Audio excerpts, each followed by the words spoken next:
And they're going to make creatives that say big discounts, blast out retargeting. They're going to hit their email addresses. They're going to hit their add to carts. That's going to give you a wonderful ROAS on Facebook. That has nothing to do with business success. This week's edition of the D2C Deep Dive is brought to you by Motion. Are you still using spreadsheets to track your creative ad reporting? Well, if you are, you should try Motion instead. Motion bridges the gap with your creative team through visual and digestive reports so that they can make engaging content that actually converts. With one click, you can share insights with your team and add members to your workspace so they can easily deep dive into reports on their own. Motion makes it super easy to identify key drivers for performance and helps eliminate the guesswork in the creative production process. Join the 500 plus teams like Huel, The Ridge, and Foxwell Digital in using Motion to improve their ad results. Say goodbye to creative fatigue and try Motion for yourself with a 14-day free trial at motionapp.com. Hello and welcome back to the D2C Deep Dive. It's good to have you. Today, we're joined by Charles from the Disruptor School. Charles is a Facebook expert. If you want advice on Facebook ads and how to do them properly and how to actually do them profitably, Charles is your guy.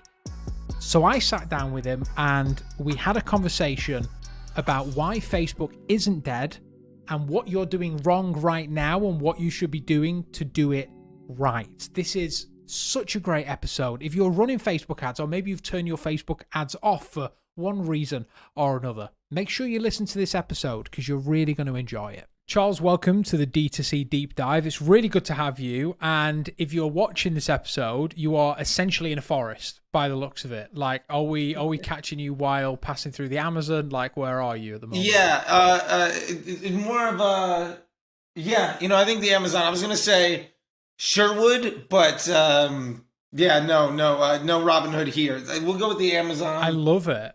Yeah, it's nice. I stare at myself on camera several hours a day, so might as well make it a peaceful place to enjoy. Charles, today we're going to be speaking about Facebook. You fill my feed with hot takes on Facebook and Facebook marketing, so I thought it was only a good idea to get you on here to speak about it, because I am one of those people that does not believe Facebook is dead. I think we like people that say that, it angers me because it's not. It's still one of the most powerful tools that we have as, content creators, as marketers, whatever you are listening. And so I think I want to start first of all by just introducing yourself, like your journey to get to where you are now, to give people a bit of context to why I've brought you on to talk about Facebook. Why you? Sure. My career started about 10 years ago after the Hulk Hogan sex tape ruined my radio career, and I stopped being a touring musician. I moved to California, still play a lot, but got a job at an ad agency doing data entry for social, growth hacking, automated my entire job so that I was doing the work of like 8 people, watched the entire episode, show The Wire in about 2.5 months. Got fired from that job because their client realized that we were doing illegitimate growth stuff. Started an agency, won the show The Pitch on the AMC for the very last episode. They canceled it as soon as they put me on the air. We won the business of 1-800-Flowers, where they were trying to do this weird thing of spending $100,000, but you couldn't do anything on television or radio or print. It had to be all online and no search. It had to be all social, which was in 2013 this bizarre concept. And we did great there. So became the AOR for that. Since then, I moved to being supervisor at Omnicom, where I was managing 7-figure budgets, working with the teams from CBS, Nissan, Apple, Levi's, Activision.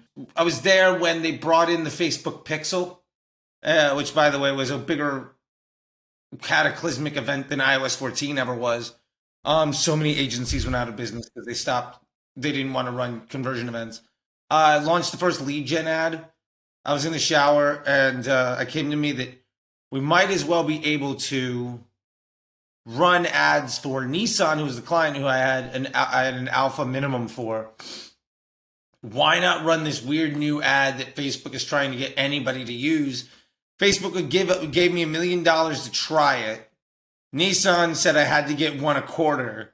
So I was like, why don't we just try to do test drives? And so we ended up $50 to get a lead. 1 out of 2 people bought a 2015 Nissan Sentra for $25,000. So first lead gen ad was a 250x ROAS ad campaign at scale, which tells you how illegitimate ROAS is. Then bounced around to other ad agencies, had the luxury of being a bad employee, pretty much because I put the client, I didn't realize that the business model for ad agencies was commission on ad spend. I thought it was do good work. So if I charged $1 million or $10 million for a year and I could do the work in 30%, 40% of that budget, I would cost my entire department's annual salary and commissions in like a couple of weeks. So I got fired from multiple agencies for doing that. But I also had the luxury of sitting in the rooms with the best minds across every agency on Jefferson Ave, which in LA is like where all the agencies are. Ended up going client side and vendor side. And over the last like 5 or 6 years, got into the Facebook Disruptor group. I was one of the original 100 members. Half the other folks were students of mine at the time. And I was able to build brands. I took 310 Nutrition from 15 million to 95. Worked with companies like Fab CBD that just did a full exit. My Life, which had a 7-figure monthly profit target, the SaaS business off of Facebook ads. And this year, I'm doing Under Outfit. We did 200K budget in January, and we did 120 some odd thousand earlier this week. That business has scaled 7x since January. There's a reason why every single year I take 1 or 2 brands from mid 7s, low 8s to high 8, low 9s. And it has very little to do with me being good at audience testing or having any skills as a creative. It has a lot to do with the fact that I was there when they built the engineering team for the ad product. I was there when they built the product team for the dashboards.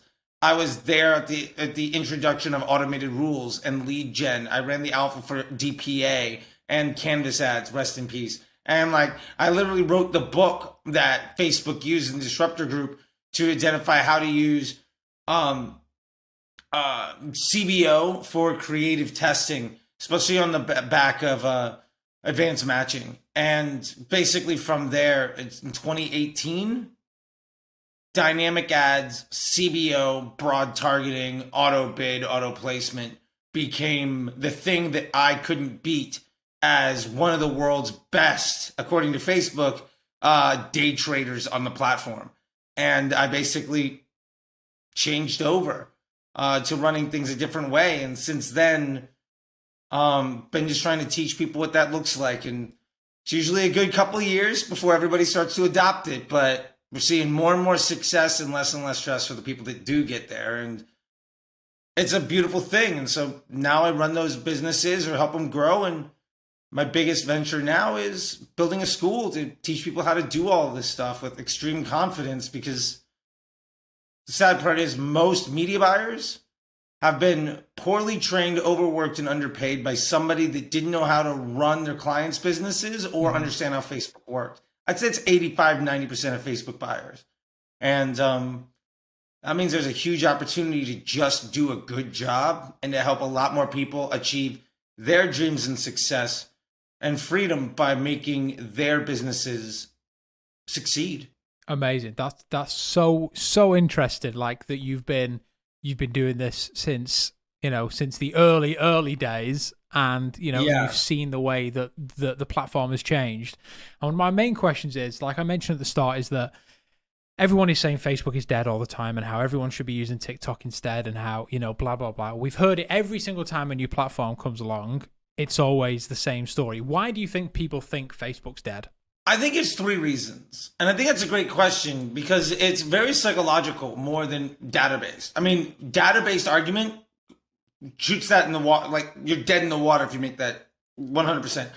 Mm-hmm. It's also, it's like if you have a database argument that says television doesn't work or print ads don't work or direct mail doesn't work. Like, that is just a fallacy.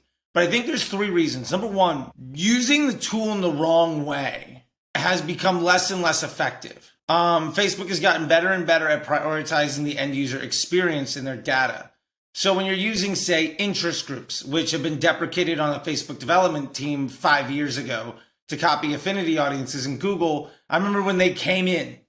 Or if you're using retargeting, which was made obsolete by advanced matching, and then tremendously harmed by iOS 14, not because audiences are smaller and tracking is worse, but because users aren't in multiple places of the funnel. They're just in wherever the last event fired. So if you purchase, you're not also in the add to cart and in the page view and in the view content audience. So it looks like your audiences are a lot smaller, but really it's just they built in the exclusions for you. And so doing things in the 2016 way is incredibly harmful now and is only getting worse. If you're still using ABOs and interest groups and retargeting, to a lesser extent, even lookalikes are fairly obsolete. To be fair, most people that learned Facebook that I know learned somewhere between 2018 and 2020. That was where a lot of people learned, or the people that they're learning from, where they got good. Yeah. In the world of 2018 to 2020, the economy was booming.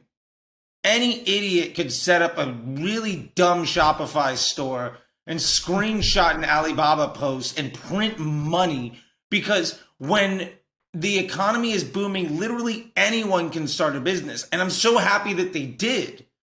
Like the financial independence and security so many people got during that 10-year booming economy, right up until, well, a changeover in some leadership around the world and then some impacts of science, which were inevitable, having an impact. But we are now facing a situation where the economic structure is different. And because of that, it is far more difficult to have a bad business model with bad ads competing for the attention to monetize on platforms that are getting way, way better at respecting the end user's experience. And because of that, it's just way more difficult to be successful when you disrespect your business partners and don't give a damn about your customers. Platforms have gotten really good at basically squeezing those people out. And I think the third thing is a level of sexiness. Honestly, I see people saying all the time, I can't tell you how many times people say, well, iOS 14 cost Facebook a lot of money and it really ruined the ad account. That's nonsense. Facebook ad spend is up every single year. And they say, well, why did, Facebook say that? And here's quotes. What they're quoting is projected additional revenue that didn't come in. And that's primarily more because of an economic structure, but also because the development of the ad platform has basically reached maturity. Facebook ads is at the same level as search and email.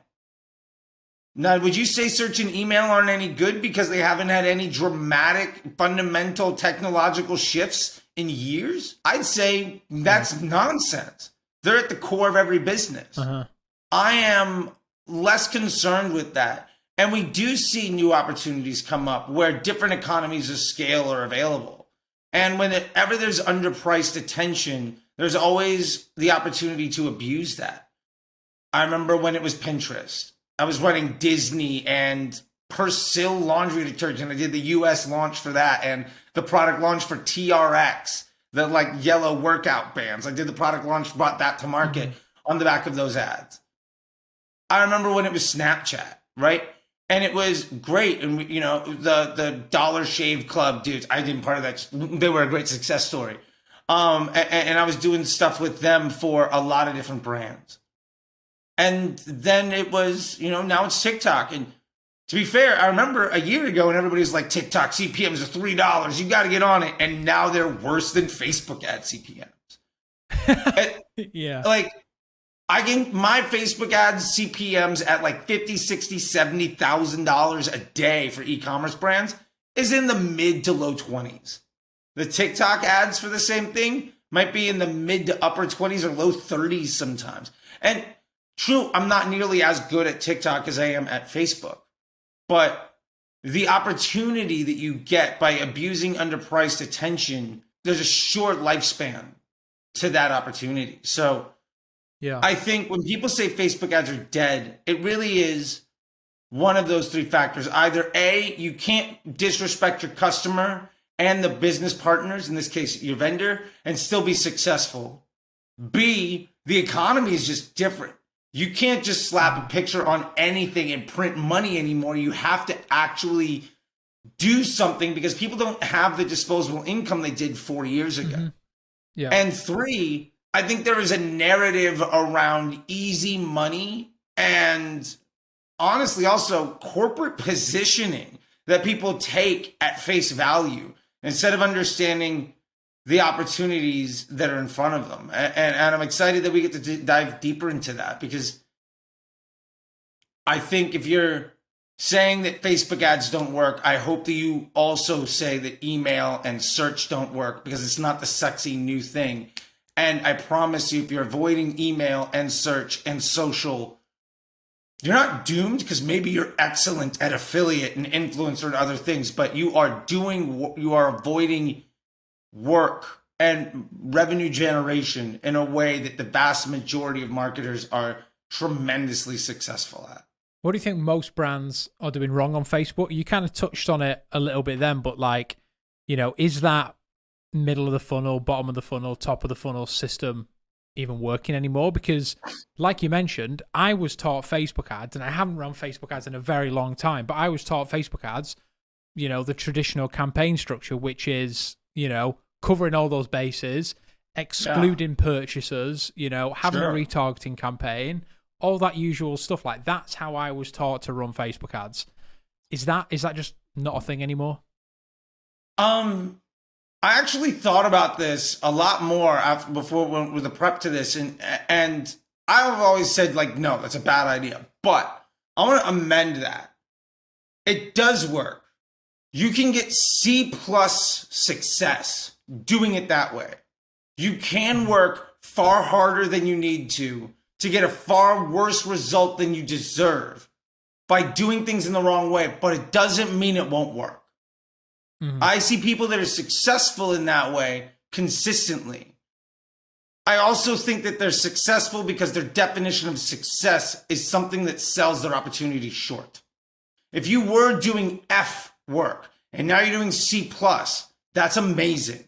If you're making it work, good for you. And I don't want you to feel shamed or that like, well, it's working for me, so this person's crazy. That's good for you. I'm glad it's working. But there is a big difference between trying to not go out of business by working 6 to 8, 12 hours a day where you're never able to take a break and you have to be right on every guest that you make and tremendously impair your upside. Mm-hmm. There's a big difference between that and massively scaling your business. The brands that I take from 6 to 8 figures, 7 to 9 figures, they are not focused on non-scalable workflows. You cannot scale a business if the owner has to work in the business in order to make it work, or you have to force employees to work so hard that they're ineffective. Henry Ford made the assembly line, right? Now, yeah, sure, there are, British car companies that make the car by hand out of wood all day long, and they're going to be beautiful. Lamborghinis are wonderful. They make 200 a year, right? Mm-hmm. Or you can make 20,000 a day. And if you want to make real money and you're not selling a $200,000 product, economies of scale and business metrics say that you have to find better ways of solving the problem. And what I would tell people is, it's called the ads manager for a reason. You're not ever doing the work. You are the manager of the machine. You are the factory foreman. And your job isn't to micromanage every employee to the point where they cannot work without you. Your job is to set them up to be so successful that you never have to do the work. And that's the real difference between people that work really, really hard and pat themselves on the back because they get C+ work, which, hey, look, if that's above an F and you're successful, awesome. But the difference between that and working 15 minutes a day, 90 minutes a week maybe, and taking your business from struggling at 5 or 6 to a successful 6, 7, 8, 9 figure business you're never going to be able to work 10 times harder. So you have to start using the tools in the way they're designed to be used in order to be successful. So yes, that TOF, MOF, BOF stuff works, but you can also build a house using just a wrench and duct tape. Doesn't mean I want to live there. And I just want to make that clarification because I don't want to alienate folks that learned that way, because it doesn't mean you're dead, but just I think people have been taught to value the wrong angles of work when it comes to this, because you should be spending your time on business model. You should be spending your time knowing the value and volume and cost of parts of the funnel and customer journey. You should be focusing on incremental lift and LTV far more than what ad works so well I can spend my entire budget on it so that 3 weeks from now I have to start all over. There's a very different mindset there. And that's the difference between an 8 and 9 figure business and somebody struggling out of the garage to get to a 6-figure one. Yeah. And then the next thing that we always hear is the best way to target now and the best way to run ads is just to let the platform do its thing, right? That these platforms are advanced enough that really all we need to do is input some creative, a landing page, all that stuff, and then just monitor the things that, and just change the things that we can control, like your landing page, like your creative. These are things that we can actively change and make a difference on, and then just let the platform do the work. Is that the best way to advertise on Facebook? Absolutely. And I will say this. There is this misconception that audiences are good. Audiences became obsolete in 2018, 2019. And that's because the tech changed. The software had an update, and it hasn't changed since. People say Facebook ads are changing all the time. No, they're not. They haven't changed since basically 2019, 2018. The front end has changed a bit, but the actual algorithm hasn't changed in 5 years. And here's the change, is the implementation of the OCPM, the optimized CPM environment, being the primary driver. Facebook was no longer competing with PPC. It was designed as a let's run it and build it a lot like Google so people use it. Yeah. But that shift basically meant when Facebook is treated like a pay-per-click or an inventory or demand-based, right? Like email, pay-per-click, etc., programmatic. Yes, you need audiences because you're saturating that audience and hoping for the best. But now what we have is every ad you make is a web page in Facebook's site, right? In their app, Facebook app or the Facebook website or Instagram is just search results like on Google. But instead of you typing in words, you just refresh and it shows you things that you want to see. So it's the Google search result, but it's a dynamic one that is based on user experience instead of you telling it what you want. That being said, every ad you make is its own web page. Facebook is measuring the click-through rate, the bounce rate, the stickiness, the engagement. What happens when people see that content? What happens when they click on it? What happens when they go to your site? What happens a couple clicks after that? Are people happy with that experience? Do they engage? Do they lean in? And if they do engage with your brand, what is their experience? Like, are the page load times bad? Are they often going to customer service? Are they giving bad comments? What is that user experience? Because their business model is user experience. Facebook's business model is retention of attention for profit. That's what they do. And because of that, because the learnings in Facebook are how do users respond to each web page? Not your landing page, but the actual ad unit. Each one of those ad units makes its own lookalike audience. If Facebook shows that ad to 500 people, 250 people don't like it, 250 people love it. Do you think the next 500 is completely random distribution? No. They're going to look more like the people that responded positively to it. What about the next 1,000, the next 10,000, the next million people? They're going to look more and more like those that had a positive experience because that's Facebook's business model. And so that ad is effectively creating its own audience of people that respond positively to it and finding more people that behave like that. So when we use targeting audiences, what we're doing is we're paying extra because they come at a cost. Back in the day, Facebook literally used to tell you how much they all cost. Back when CPMs were $2, that interest group was like 30 cents. And it was like, whoa, do I want to add 10%? It's still a pretty costly thing. But now what you're doing is you're paying extra to inhibit who that ad can show to, because maybe there's a big circle for that interest group or that lookalike or that retargeting audience. And that ad appeals to everybody over here. Think of two circles in a Venn diagram.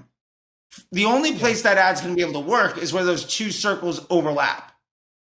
And you might get really good success right away, but that's not a sustainable solution. That's not a scalable workflow. Yeah. So you can run a business that requires you to work really, really hard and get lucky enough to be right all the time, and then start over in a couple of months or a couple of weeks or a couple of days. Or you can avoid that situation entirely and just plan on an architecture that grows with you. And that's the real big difference. And I want to also say this, that interest groups, 1/3 of the people are in there by accident because the tech hasn't been updated. Half the people that are in there are there because they don't like something. If you say all day long, I don't like cats, you're going to get ads for cat food because you're interested in it, because you're using those keywords. So up to 2/3 of that audience is actually bad for you. So what happens when you're targeting those people is you are investing heavily in showing Facebook that you want to give people a bad user experience. And that not only harms your performance in that ad set, but it flags you as a marketer that is a liability to Facebook's bottom line. And if you've ever worked with people, and some folks make work harder or cost money or are just bad to work with, you generally work with them less. And Facebook's way of doing that is by charging you more money on the CPM. And they effectively price you out of the market because you're a liability to their business model. So if your CPMs are over $25, $30, understand it's because Facebook sees you as a liability. And if you become algorithmically aligned, that CPM can get cut in half. And it's not just who your ad gets shown to as a volume. It's also a quality. And this is the last thing I'll say on it is, when you hit refresh, you're not just seeing the person that bid for that. Facebook also wants to show you high quality content. So if you and I are both running ads for sneakers and you've got an ad everybody wants to see and you're running a really good business, and then I'm using a cost cap and an interest group with an ad that's not that great with a super high budget, somebody might come to my store, an abandoned cart. When they refresh, they're going to see your ad retarget them because of advanced matching, even though you're using broad. You're going to reach that person for half the cost that I will. They're not going to see my ad until they're scrolling through for 5 or 10 minutes because Facebook wants to give that user a positive experience. So I'm effectively working really hard to make you successful because you care about Facebook and the end user way more than I do. And I think that that's just something most people don't get. I think we're also used to, I guess kind of thinking that these platforms are working against us all the time and they're there and they're out to get us. But I think what we do forget is that we're paying for their bills, right? And so they want to make sure that we have the best experience possible. And so they're gonna, they're gonna put things in place in order to make that happen. And we need to stop thinking that they're out to get us all the time, because I don't think they are, but I think a lot of people think that way because they work so overly hard to try and make something work, and then it doesn't work. So we mentioned there that creative is one of the things that we control. How important is creative in that, in that scheme of kind of letting the platform do its thing? How important is creative? How much creative should people be testing? It's a great question. I did a study a few years ago with Facebook where we tracked eyeballs through the Facebook. It was an obnoxious test, but this is like the kind of things that I do sometimes with Facebook. We track people's eyeballs while using the platform. 75 to 80% of where the eyeball goes initially is on the creative, the image or the video. So that's 75 to 80% of the thumb stop. The technical term is thumb stopping. The average person, by the way, swipes the height of the Eiffel Tower on a daily basis on a phone smaller than their face. So that tells you how much thumb stopping you have to do in order to get their attention. 10 to 15% is done by the headline after they see that image. And then they go to the copy.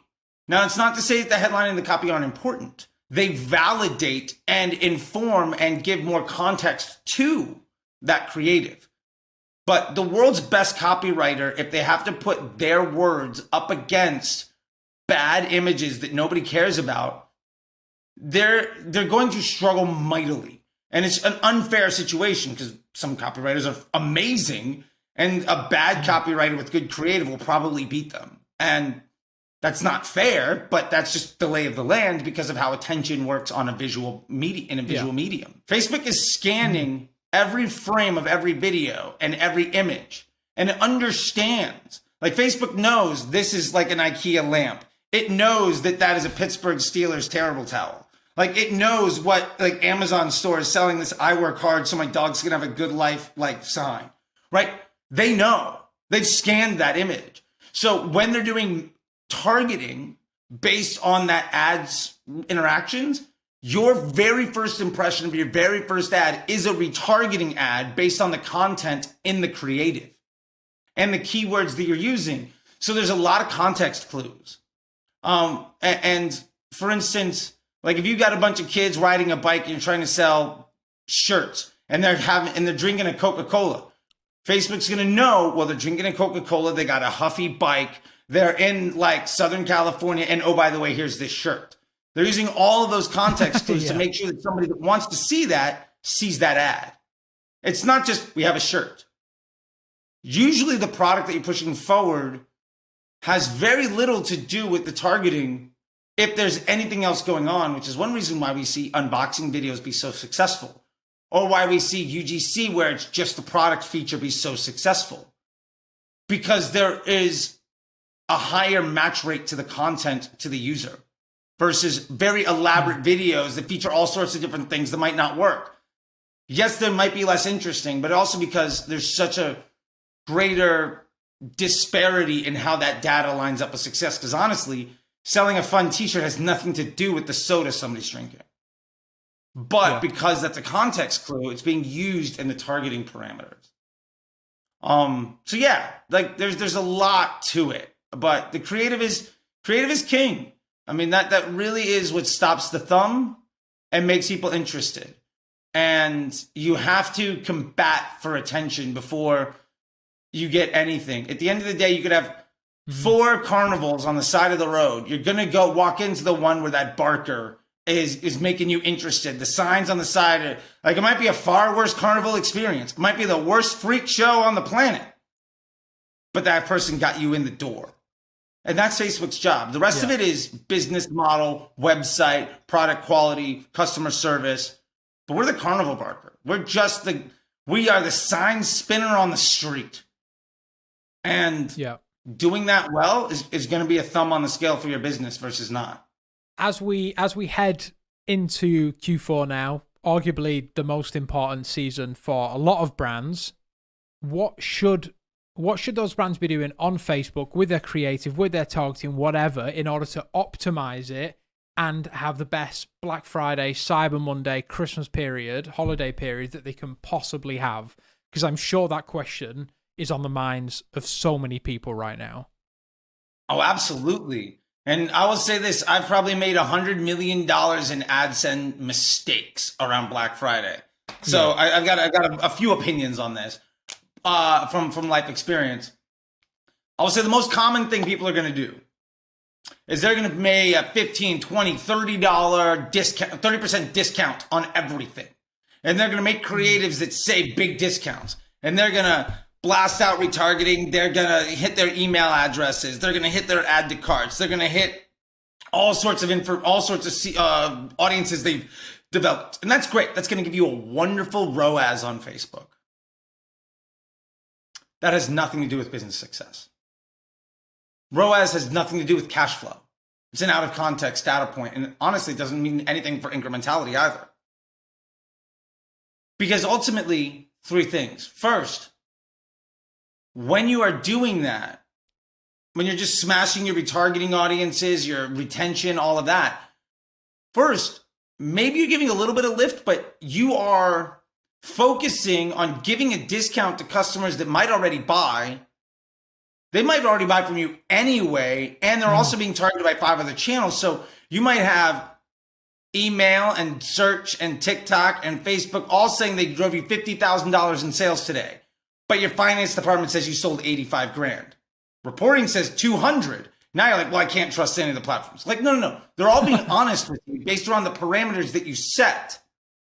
But you have ego-based marketing running your strategy of ROAS. And that's tremendously harmful. Second thing is, when you do that, generally speaking, you're turning off your evergreen campaign.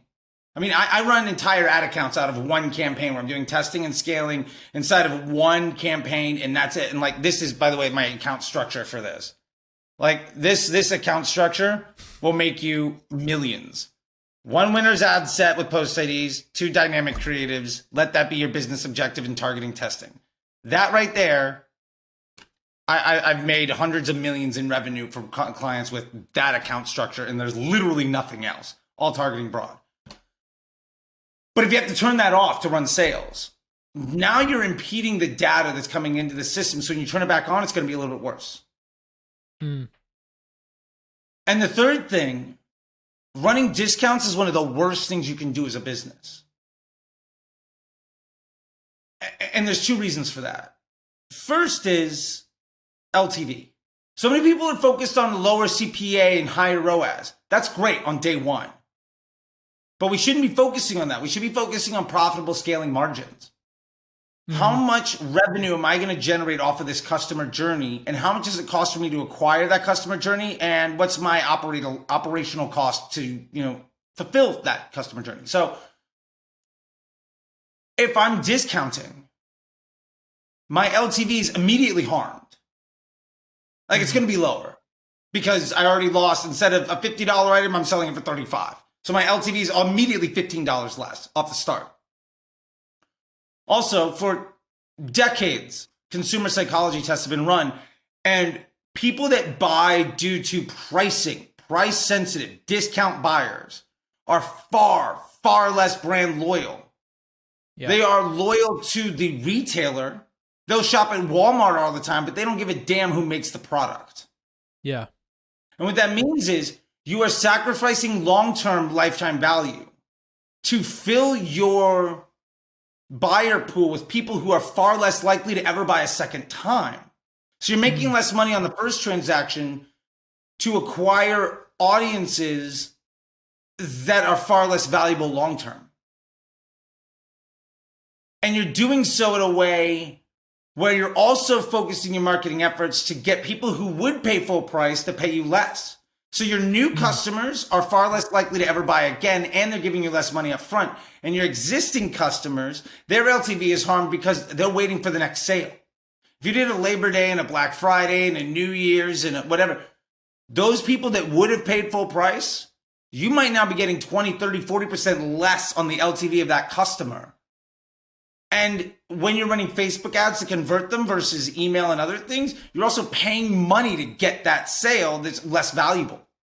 So you're paying a worse exchange rate to receive less LTV on customers who are less likely to ever buy from you a second time. Their second purchase rate is far lower. That is tremendously bad for business. And we do it because retail does it. Retail had to do it because Black Friday is called Black Friday because they ran in the red all year long. Black Friday is when they finally became profitable. Yeah. That's how retail works. That's why it's called Black Friday. You don't have to do that in e-commerce because as retailers, we're not holding square footage, monetizing profit margin by the square foot and shelf space. We are the brand. So we also don't have to worry about the fulfillment issues and making sure that if we don't sell the product, they're going to return it to us and all of these other things with retail. We just have to fulfill the orders that we have. And yes, we're going to have inventory issues. And yes, we might have warehouse costs and stuff, but it's a drop in the bucket to playing the retail game. And so you're not forced to do the same unit economics that they are. And if you're trying to compete with big box store brands, playing the game the way that they do and their pockets are 10,000 times deeper than yours, you're going to lose that game. So instead, focus on the acquisition of profitable customer journeys. And instead of discounting your products, focus on bundles, focus on upsells. One of the things that I brought to the table a few years ago, my boss at the time was this woman, Marina. She's the one that invented the "but wait, there's more" tagline for infomercials, which is like, nobody cares. But if you're a marketing nerd, you're like, oh my God, that's amazing. We've realized nobody was doing that online. So the bright idea at the time was, you don't want a full price product. You don't want to buy this pen for $5. What if I sell you 4 of them and give you one for free?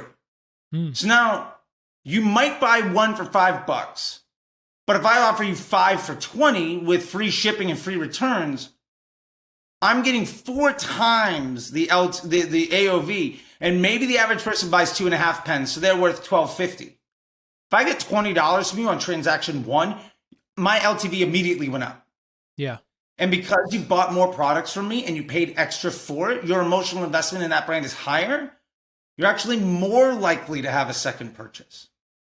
So when you upsell and do bundles and cross-selling during these periods, you're more likely to improve your LTV, acquiring customers who are more likely to have a second purchase rate. So when you go to investors to get funding for your business, and bankers and credit operators and VCs, when you have spent your time acquiring customers that have a higher LTV and a higher return rate for more purchases, you're immediately more attractive, and you can project cash flow and you can project inventory. Way easier than saying, we're going to try to have a really good cash day. Our Shopify is going to hit 20,000, 50, 100, whatever it is, at the expense of future success. Discounts are like a drug. You're a junkie when you get caught on the sale after sale after sale life cycle that so many brands are stuck on.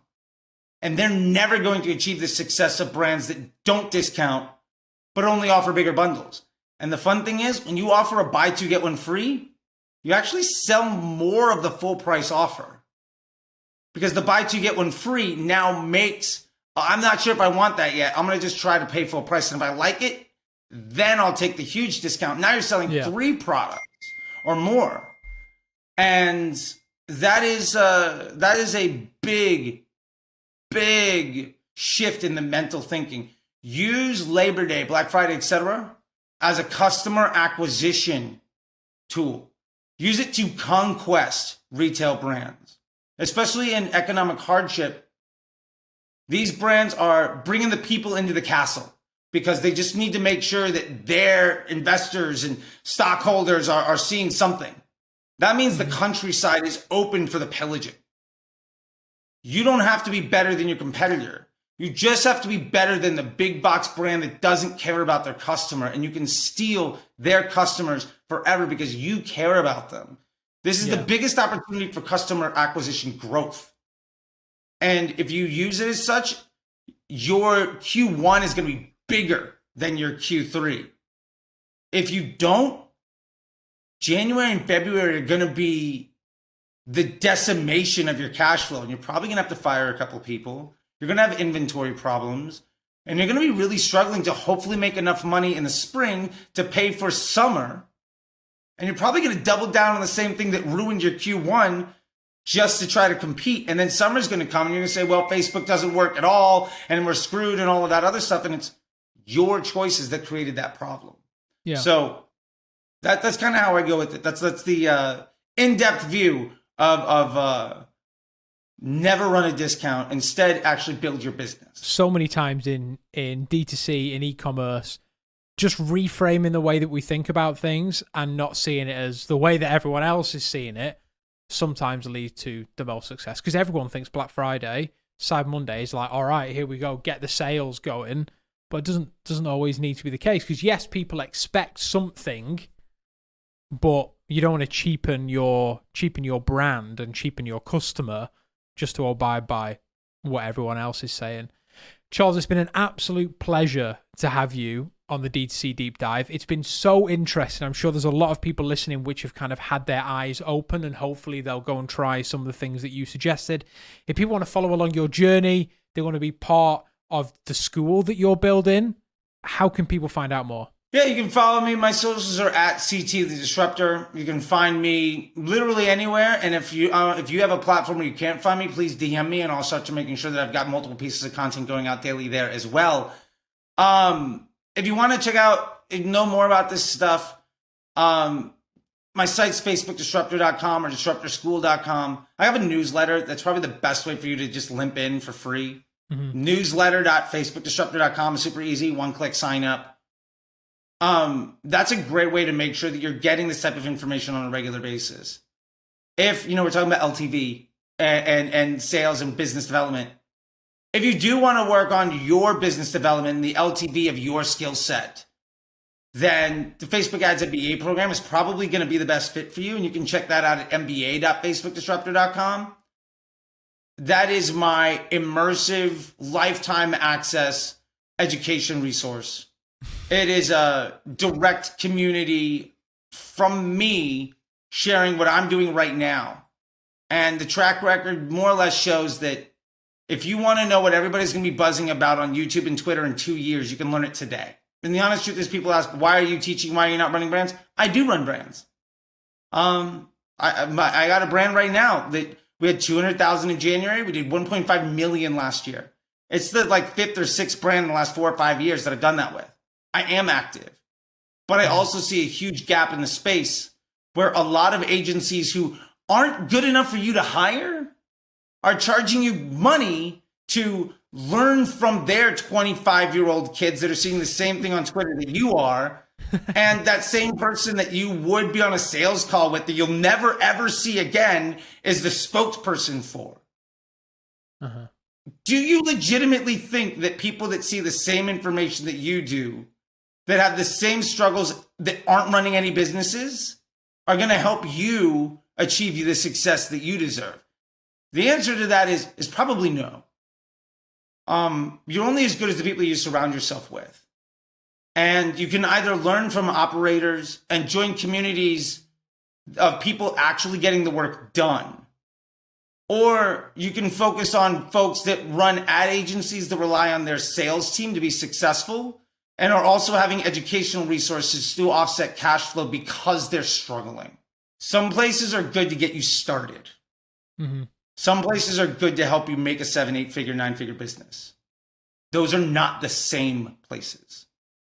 So if you want to level up your business, you have to level up who you're talking to. That's what I'm trying to do. And with that, I just want to say thank you a lot. I appreciate it. Got up at 7 o'clock this morning to talk with you, and I do not regret it. This was a lot of fun.